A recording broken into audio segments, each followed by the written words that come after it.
Okay, so in this video, I'm going to show you guys how to do some basics of multiplication. Something really important for multiplication is memorizing your timetables. I know it's a pain, but you should try memorizing at least up to the 10 times tables. And that's just going to make your life a lot more simpler. You're not going to be counting in your head or something during exams. So the first example I'm going to show you is 54 times 3.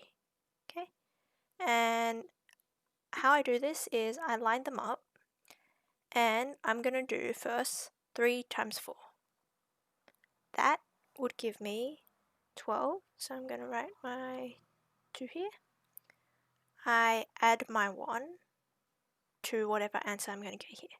So I do 3 times 5, that's 15, and I still had a 1. So I add the 1, that gives me 16.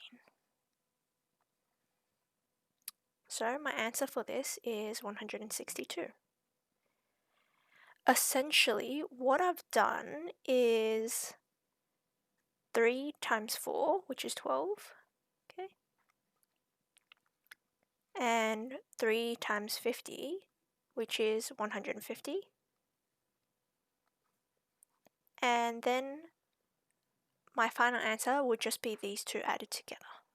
Okay, so 150 plus 12, that's 162, which is what I got before. So if you're more comfortable, you can break up your numbers like this. Okay, so when you've got something that's 1 digit and a 2-digit number, then that's fine to break up. But in some other examples, it might get a bit more complicated. So let's try another one using this method here. Okay, 174 times 3. Once again, I'm going to write it out like this.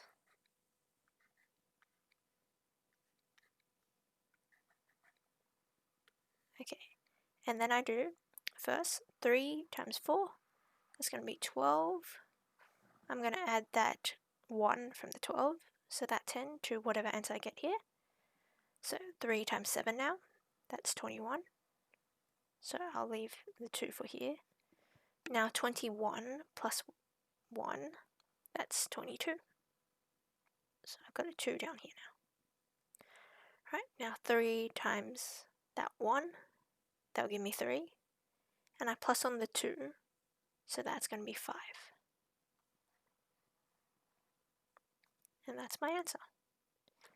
Once again, like before, we could have broken it up, so I could have done 4 times 3. That would be 12, plus 3 times 70, that would be 210, plus 3 times 100, which is 300.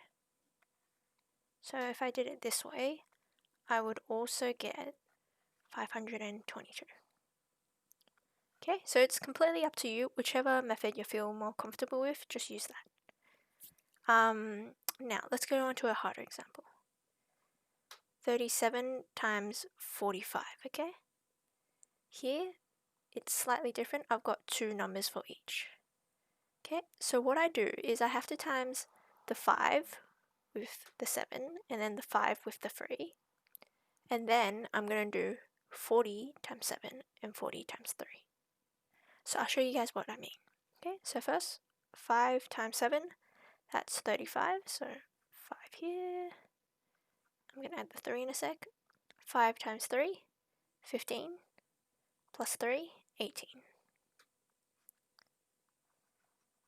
Okay, now remember this was a 40, so automatically what I do is I'm going to put a 0 here, okay, to push everything into the tens column.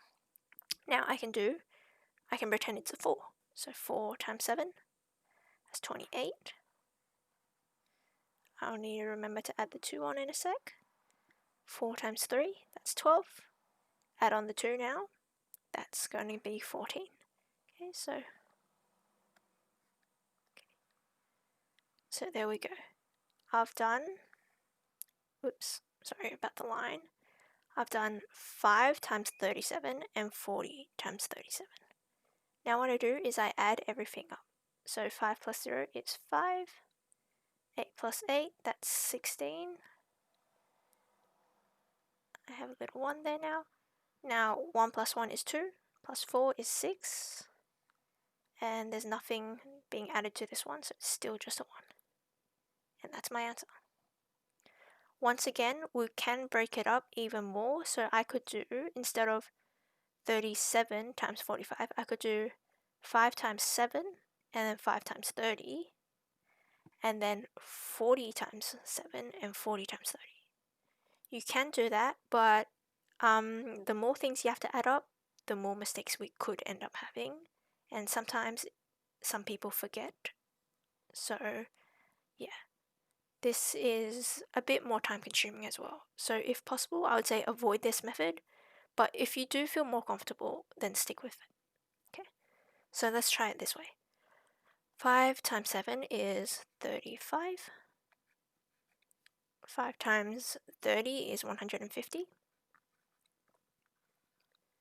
40 times 7 is 280.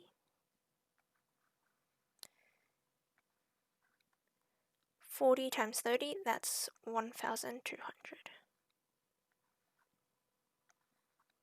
Okay, now I have to add everything up, so I'm just going to write it all out.